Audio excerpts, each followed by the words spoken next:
Okay, I want to give you a quick look at our campsite here at Blue Springs State Park in Alabama. And the campsites themselves, some may have concrete pads, but I think most of them either have a gravel pad or no pad at all. But all of them has got a concrete picnic table. And this is ours here.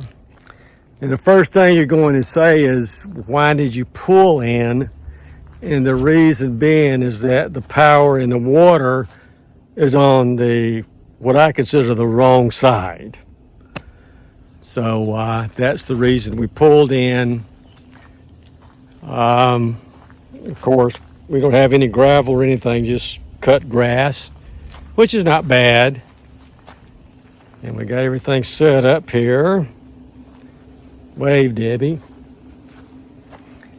And just our setup so far here. And the bathhouse is up here, which is nice. Just a few campers, not many people here. And again, here is our picnic table. You can't have a fire here, but I did bring my propane fire pit. And I think we're going to have steaks tonight. So I got some charcoal. I'll hopefully just put some charcoal here and put the grill that I brought here and grill some steaks. So this is an older campsite. So I think they just need to modernize the camp spaces themselves. Not that it's bad. It is really nice and quiet and definitely out of the way. So we're going to take a hike in a few minutes to show you the main reason this park is here, and that's the Blue Springs themselves. And as you come through the entrance is up here. You come around in a park, and campgrounds are down in that area. There's a pavilion there. You come to this side of the park. Here's a fishing pond.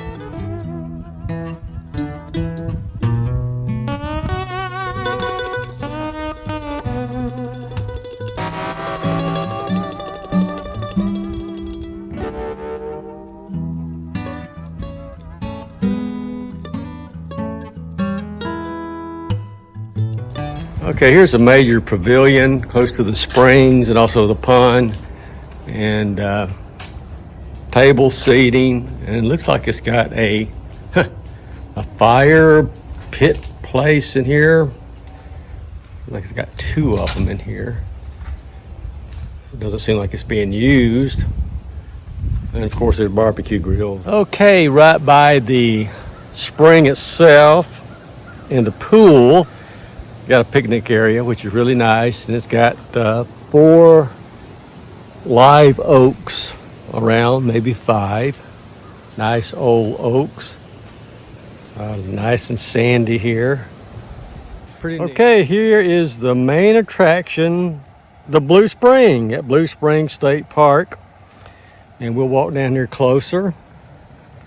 And this is actually a cave that outputs 3,600 gallons of water a minute. And the cave area is right here. And that's always been natural. Of course, the concrete, around it for a pool was put in the 1930s. And also this pool that's fed by the springs right here was also created in the 1930s. Okay, the spring and the man-made pool out of the spring are up here. This is a little creek that runs into this creek. All right, they got what they call the snack shack here, and it's closed during the week and only open on the weekends.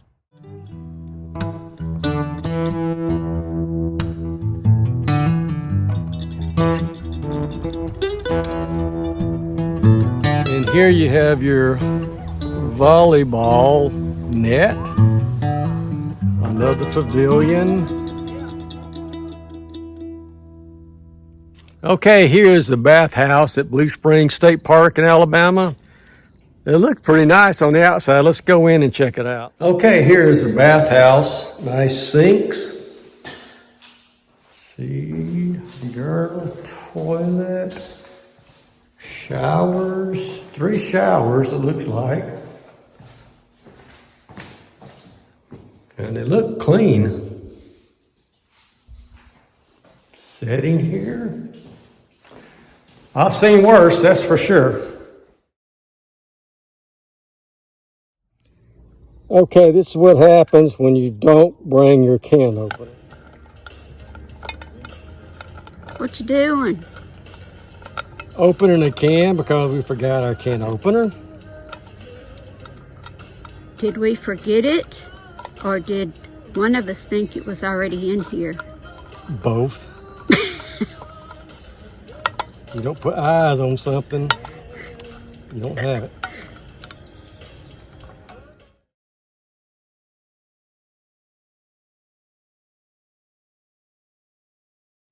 Okay, steak night. How's your steak? My steak is perfect. Yeah, after we had to rig a way to cook it. And open the cans. and open the can. But it's good. Yep, it's good.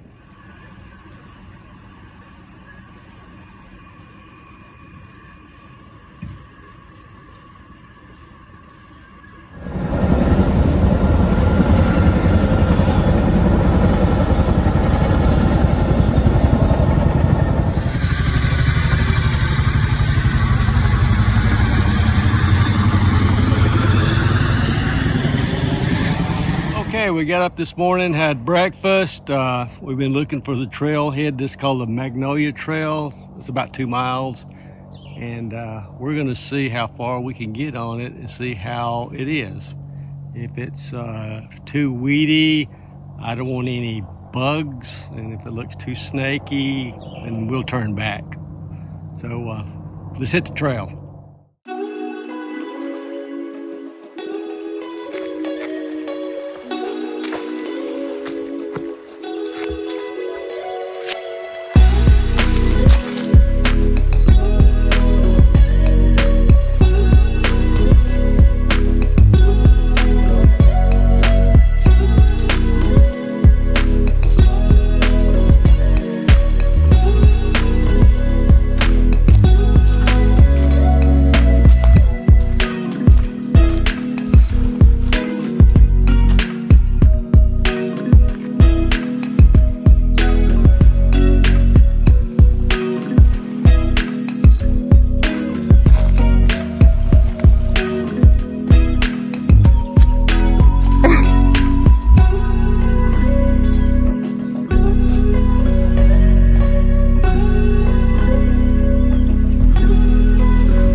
One thing I want to do in this video, or I might even post another video, is the campsites that are here. So as you drive in, you take a left here, and here are some of the camping sites here for RVs, or you can use a tent. And you can see where the power and water is. And if you're lucky, you'll have a number to your camp. But some of these campsites, you know, like these 3 right here, I don't know if they're pull in or back in or pull through or what. So it really doesn't say, and I'll go into that in a little bit more. But as you see here, there's no gravel, no concrete paths, just the ground.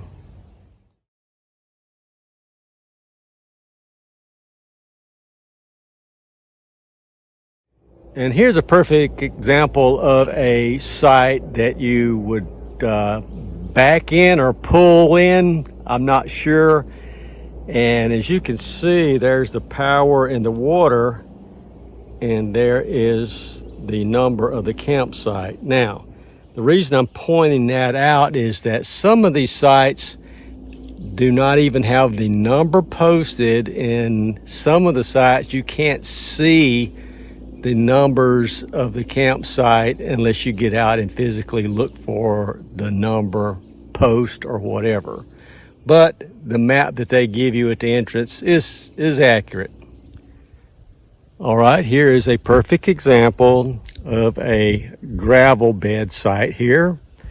And as you can see, you have the power and water. Now, and with this site here, this is definitely a back-end site because your water and your power as you're facing the site is on the right-hand side.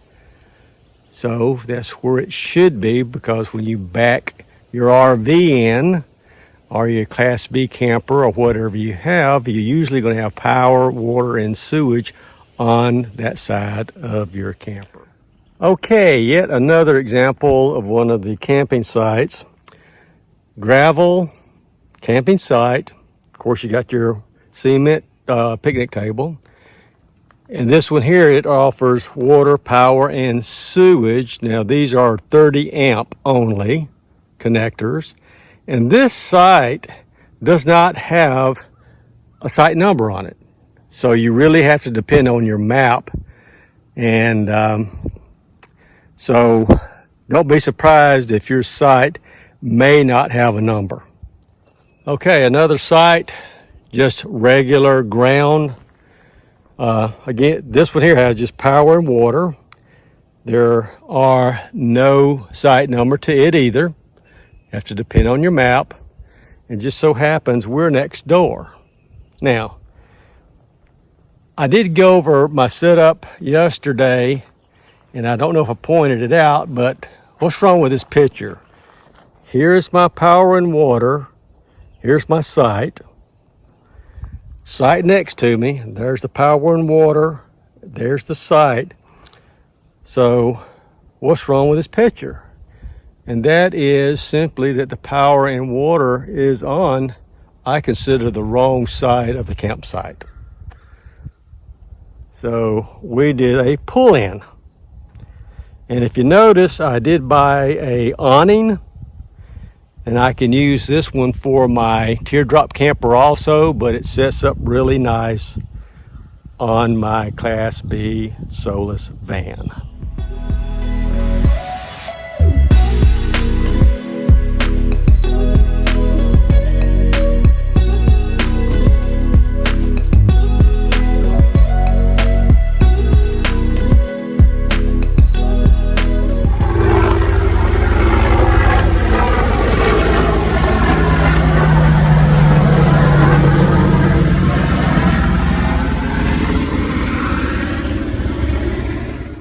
Okay, I think that's going to conclude this video for this trip, but I did want to talk about a couple things about the park itself.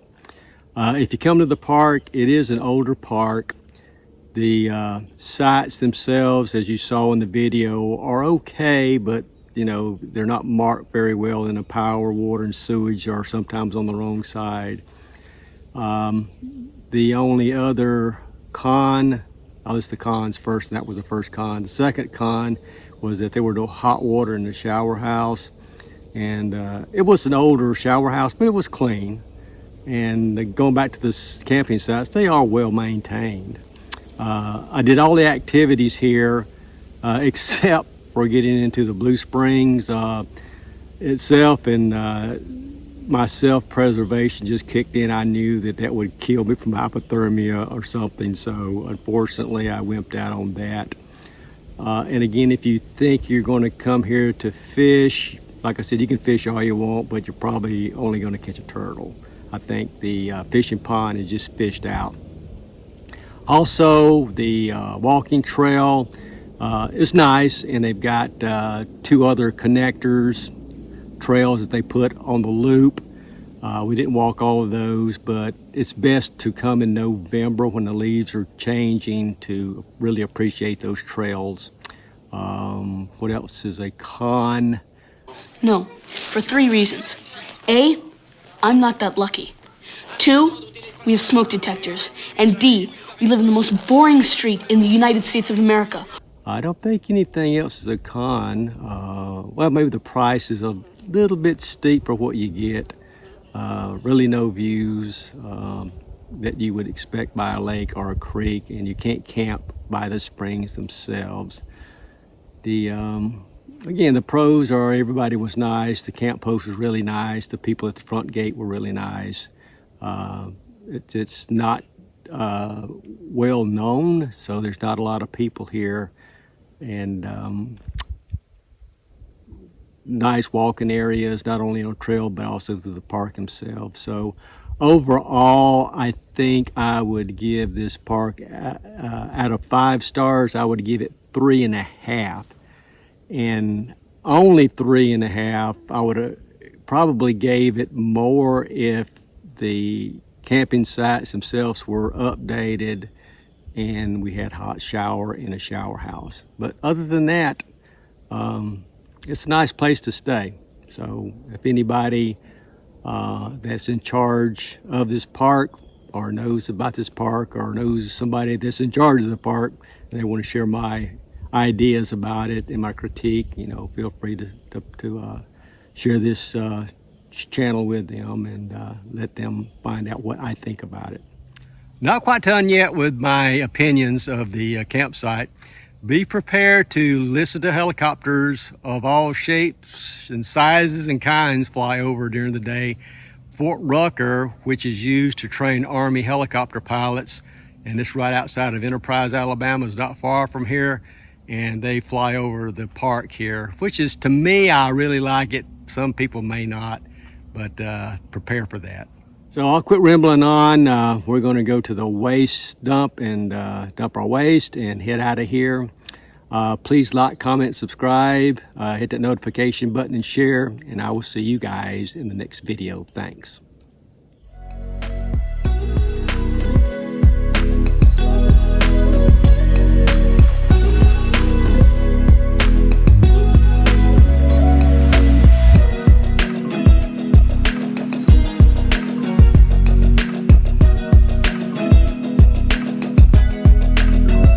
Okay, I could tell you that I jumped in and the video didn't turn out, but I wimped out. The water is like ice, and it's almost like your survival instinct kicked in as soon as I got knee deep in this water.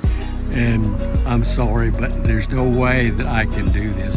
I should have done it in the middle of the day when it was 88 degrees, but I kept trying to fish and I shouldn't have done that. So I'm a wimp. I'll have to come back and try it. But again, this is a beautiful place and the water is definitely fresh. So tomorrow we leave. We'll see what the temperature is tomorrow morning, but I still think I'm going to wimp out, or I'm calling it the survival instinct.